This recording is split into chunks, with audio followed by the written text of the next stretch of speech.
আজ শেয়ার করছি কাঁচা আমের আমসত্ত্ব। সেটা খুব সহজে, খুব বেশি উপকরণও লাগে না, আর খুব সহজে কম সময়ে হয়ে যায়। তাই আমার সাথে থাকবেন। আমি এখানে 1 কেজির মতো আম নিয়েছি। আমগুলোকে কেটে পানিতে ধুয়ে নিয়েছি। এখন একটা পাতিলের মধ্যে পরিমাণ মতো লবণ আর আধা চা চামচ হলুদ দিয়ে চুলায় বসিয়ে দেব। আমগুলোকে চুলায় বসিয়ে নিয়েছি। এখন আগুনটারে লো করে দেব।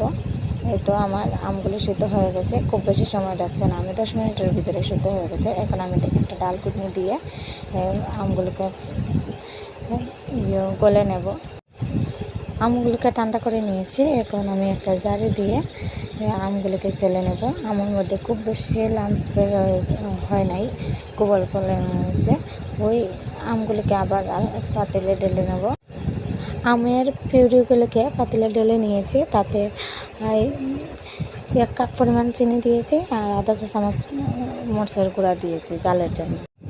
দিয়ে নেড়ে চেড়ে ভালো করে মিশিয়ে নিয়েছি। এখন মিষ্টিটা টেস্ট চেক করে দেখি মিষ্টিটা কম হয়েছে, তাই আর একটু দিয়েছি।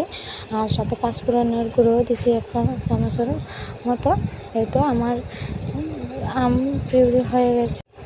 খুব বেশি উপকরণ দেয় নাই, অল্প উপকরণেই হয়ে গেছে। এখন আমি একটা স্টিলের তালাতে সরিষার তেল মেখে আমগুলোকে দিয়ে চামচের দ্বারা মিল করে নিয়েছি। এখন যেহেতু বৈশাখ মাস, তাই বৃষ্টি হয় খুব বেশি, তাই এই আমসত্ত্বটাকে আমি চুলার নিচে দিয়ে শুকিয়ে নিয়েছি। দেখেন আমার আমসত্ত্বটা খুব সুন্দর হয়েছে আর এত মজাও হয়েছিল। আমি কেটে নেওয়ার আগে সবাই খেয়ে নিয়েছে। আম পুড়িয়ে যাবার আগে আপনারাও ট্রাই করেন। আল্লাহ হাফিজ।